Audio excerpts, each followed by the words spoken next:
talking to Tom Rolston, owner of the Depot Restaurant in Cold Spring. How you doing, Tom? Very fine, thank you. Good. First of all, where were you born? Where'd you grow up? Conrad, Iowa. Conrad, Iowa. How long have you been in Cold Spring? 1981. Okay, that's quite a while then. Yeah. Not quite a local though, right? No, I was considered a carpetbagger when I first got here. Big time. Yeah. Well, in your view, you've been around here quite a while. In your view, what's the best thing about this town? What do you like most about the town, Cold Spring and Philipstown as a whole? People. Yeah? Yeah. Not the landscape, the people. Well, the landscape is what initially draws it to you, but I have a theory that after you look at landscape every day for a year, why you kind of get used to it. It's Right. the people. People, you go to the Grand Union, Food Town, and the people, you talk to the people. It's the best part of this town is the people. Cool. Well, what do you see for the future of this place as a town, as a community? What do you see happening in the future? Very good future. Very good. Economically or socially? All the above. Yeah. The village is isolated, and it's isolated by natural mountains and rivers, and therefore we're kind of like in our little cocoon. And because of that, we're not affected by a lot of the other things that other places are affected by. And it's good. The waterfront, if you were in charge of the waterfront, dockside, etc. I am, aren't I? What would you do with it if it was totally up to you? Okay. You want the whole speech? Well, just, maybe the 25-cent version. Whoa. I would. There is a old, not so old, Navy hospital ship in Kingston that's for sale. I'd bring down here, put in Dockside Harbor. I'd have that as a hotel. I'd have a walking trail all the way to Stony Point. I'd have some kind of a bridge across from Dockside to what is presently the garbage truck yards. I would create some kind. Originally, when OSI took back Dockside from us, I wanted to have a full-fledged restaurant like Dockside was, because Dockside was a lot of fun. People got married there and had their anniversaries there, and we always had election day there. It was very good.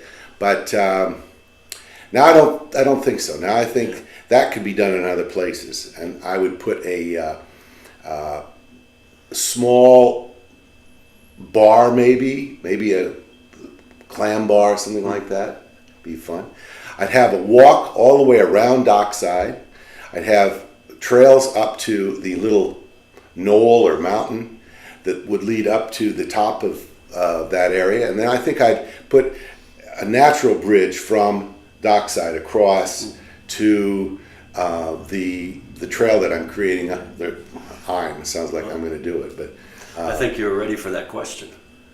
No, I wasn't. I discussed it the other night. We had a whole meeting about that. Yeah.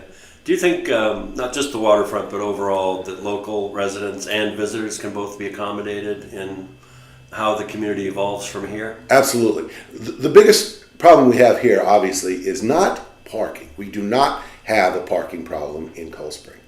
We have a traffic problem in Cold Spring. And so our focus should be on bringing people to Cold Spring, tourists, in other ways besides cars. Buses, trains, boats. The greatest thing that's happened in a long time was setting the dock up so that it could accept boats, and that's very important. Well, that may tie into my next question, but what do you miss most from the past? You've been here now, 20 years, I guess, actually closer to 30. What do you miss most from the past? Nightlife. What was it like? Rugged. Yeah. It was wild and woolly. Gritty? Gritty. When I first came to Cold Spring, it was a pretty rough town. And that was kind of fun. There used to be a lot of bars here. Now it's whittled down to less. Mm-hmm. It was a more exciting place. We had the Old Post Tavern, which was great. Where was that? That was right down here at the end of Main Street, across from the depot. and it was George Arjulo was the owner. He was a drummer, and he would bring people in from New York City, famous jazz musicians. Bucky Pizzarelli, his son John Pizzarelli. John Pizzarelli is now very famous. Oh, it was just great. It was, Yeah, I've heard about that place. yeah, it was down in the basement, and it was a lot of fun.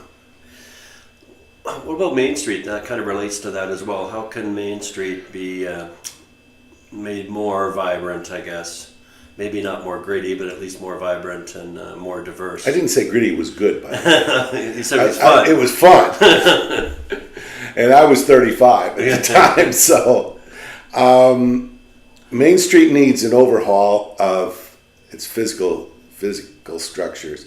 I know we've discussed putting the electric lines underground. Big cost. Big project. Yeah, big project. Yeah. We've got $800,000 that's sitting in the bank waiting for the redo of Main Street. Unfortunately, a lot of that's going to go to stormwater and things like that, things that we won't see. And I think we need sidewalks redone. We need the roads. I don't see Cold Spring as Disneyland, but I see Cold Spring as being very natural, and it is natural now. So if you had a magic wand and you could do only one thing to improve the community here, Philipstown as a whole, what would you, if you could just do one thing, what would you do?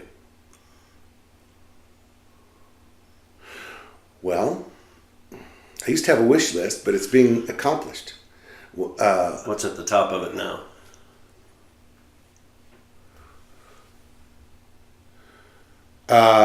The conference center at the Village Garage. I really don't like the Village Garage there. I mean, it's a multi-million-dollar piece of property. It's a beautiful, Yeah, amazing and it's sitting with a salt shed on it. I mean, I just think that's a waste of everything. Right. And I think we could really we need a place where people can have meetings that's nice, with a nice view. We need a place to have the election day, which every year we had at Dockside. And I used to sit there, and they usually had pretty boring speakers. And so I'd just look out to the beautiful view and think about, the election that was coming up. And it was great. And we don't have that anymore. I always save one really important question for each guest, and for you it's is there really a ghost at the Depot restaurant? Absolutely. Have you experienced this ghost? Yes. Tell me. You want the story? Well, just tell me your experience. Okay. We had a girl working there, Christine Hayden. At that time, her name was Hayden, and she saw the ghost. And every time she'd go in the ladies' room, which the ladies' room, it's all not now totally changed, but we've remodeled the Depot. But the lights would flicker, and she had a kind of like a little cubby hole that she lived in. And one night, at that time, I was the bartender, and it's 3:00 in the morning, and I'd thrown everybody out, and I was closing up and counting my money and whatnot, and I was walking across a dark dining room. And all of a sudden, a very cold blast of air came across my shorts. I had shorts on. It was the summertime. And I just felt the presence of something. And I ran into the kitchen. And then I came back and I looked, and it was a ghost. I didn't see anything physical. I just felt it. That was the ghost. Thanks, Tom. Thanks for the story. You're welcome.